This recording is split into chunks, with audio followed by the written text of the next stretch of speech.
Halo semua, kembali lagi di pelatihan BNGI.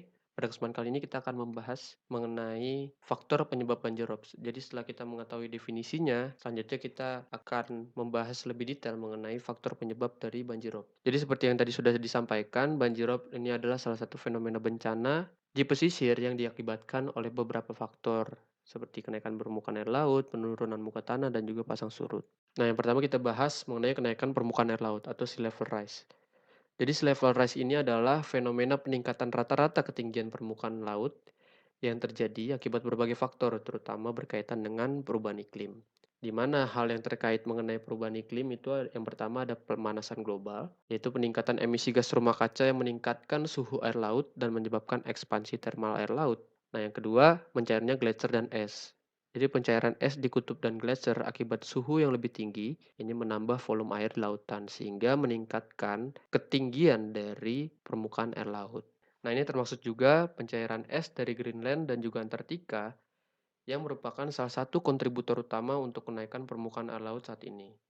Nah, kalau kenaikan muka air laut di Indonesia ini cukup beragam ya, di mana kenaikan tertinggi ini berada di Selat Sunda sebesar 27,06 mm per tahun, dan sedangkan kenaikan terendah ini berada di Laut Flores dengan laju kenaikan 1,83 mm per tahun.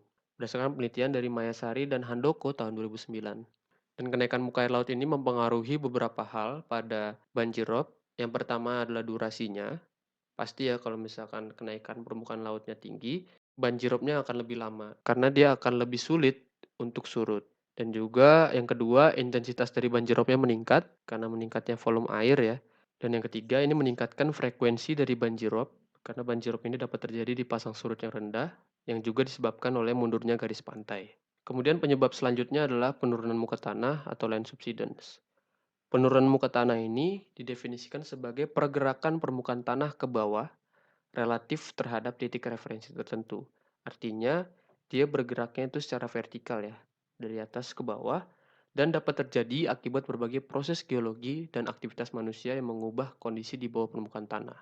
Nah, penyebabnya ada dua, proses alami dan juga aktivitas manusia. Kalau proses alami contohnya yaitu kompaksi sedimen, yaitu tekanan lapisan dari atas sedimen.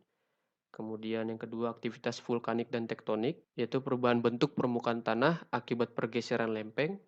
Dan yang ketiga, kelarutan batuan. Nah, ini terjadi di daerah kars yang memiliki batuan kapur yang cenderung lebih mudah untuk larut terhadap air. Dan penyebab kedua ini adalah aktivitas manusia. Nah, contohnya adalah pengambilan air tanah secara berlebihan. Jadi, ekstraksi air tanah ini akan mengurangi tekanan air di dalam tanah. Kemudian kedua ada penambangan. Aktivitas penambangan membuat ruang kosong di bawah permukaan sehingga membuat lapisan atas mengisi ruang kosong yang ada di bawahnya. Dan yang ketiga, beban dari infrastruktur. Ini memberikan beban tambahan pada lapisan tanah di bawahnya. Nah, contoh akibat dari penurunan permukaan tanah ini adalah di Surabaya ya. Di Surabaya pada tahun 2022, di mana disebabkan oleh pembangunan infrastruktur yang cukup masif gitu. Dengan nilai penurunan maksimal 4 cm dan juga menyebabkan terjadinya banjirop. Nah, kemudian selanjutnya ada pasang surut. Pasang surut ini adalah fenomena alami yang menggambarkan perubahan periodik tertinggi dan rendahnya permukaan air laut yang disebabkan oleh pengaruh gaya gravitasi bulan dan matahari.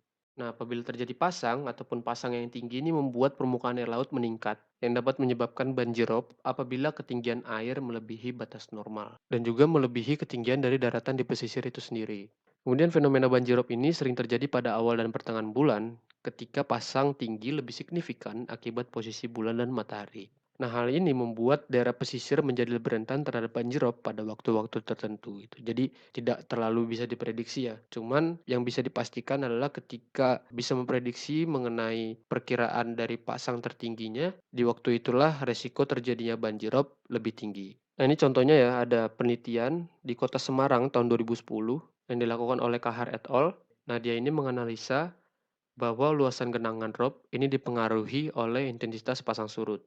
Nah, kalau misalkan bisa dilihat di sini dia menganalisa hal yang sudah terjadi dan juga memprediksi bagaimana akan terjadi banjirop nanti. Yang pertama lowest low water level, yang kedua MSL mean sea level, dan juga yang ketiga highest high water level.